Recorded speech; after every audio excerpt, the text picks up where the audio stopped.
We have this oscillating circuit with capacitor, inductor and resistor. Initially, the capacitor was charged and that's how it begins.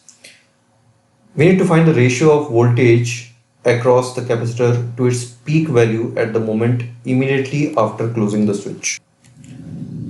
So we have discussed this in detail in the previous problem. So you can just check 4.101. So you can see from this graph that this yellow dot represents the peak value, that is the amplitude, and this red dot represents the actual maximum value from which the capacitor is starting. So at t is equal to 0, the capacitor has its maximum charge and then it reduces, but its peak charge will be slightly above that.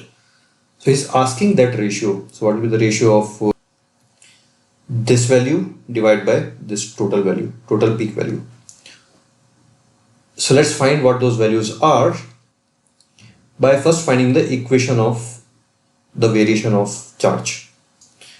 Okay, before we start, let's just read this also. So at t is equal to 0, current is 0, as it will start slowly after switch is turned on. So after switch is turned on, initially the current charge was maximum, but current is 0. That's why it is flat and it has the maximum value.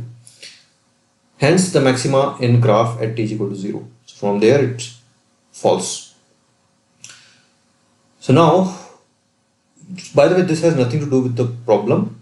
I mean, this is the general solution of this LCR circuit, and then we'll use the result, we'll arrive at a standard result, and that we'll use for solving this problem. So in this particular case, so let's write KVL in this loop. So Q by C minus LdI by dt minus IR is equal to 0. So I will be minus dq by dt. So from here we get this equation. So this is the standard damped oscillation equation. And the solution of this is of the form Qm e raised to power minus beta t into cos omega t plus phi. And we know in the standard damped oscillation equation, the coefficient of dq by dt will represent twice of beta. So r by L is equal to 2 beta, or beta is equal to r by 2L. And frequency of damped oscillation we know is root omega naught square minus beta square. Omega naught is root of coefficient of Q, 1 by root LC, and beta we already saw here. So this is the general equation. That's why we are using the term phi. This equation does not represent this graph. So this is our general solution for LCR circuit. For this particular case in the problem, let's see the solution.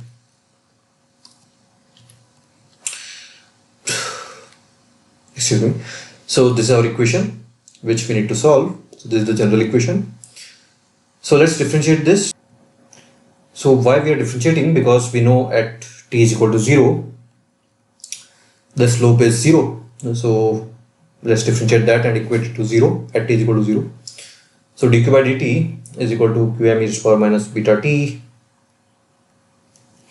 into this. So if you just, there are two terms. So if you differentiate, you are going to get this. So at t is equal to 0, current is 0. I should not write is equal to 0 here. That we are going to do in next step. Let me just remove this. Alright. So this is the dq by dt. So this is the current at general time t. Now at t is equal to 0, current is 0. So this term will become 0.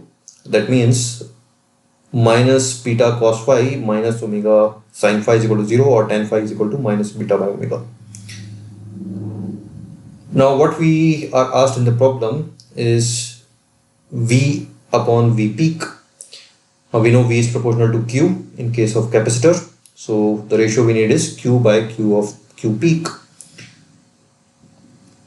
Now at t is equal to 0, Q peak represents the amplitude at t is equal to 0. So that will be Qm. Actually I did not put the value t is equal to 0 right now. So I am just writing the general form. So Q peak at any time t is Qm e raised to power minus beta t, and Q at any time is Qm e raised to power minus beta t cos omega t plus phi. This whole thing. So this now at t is equal to 0, so this term will vanish and this term will also vanish. So what we'll get is this is equal to cos phi. So our answer is cos phi.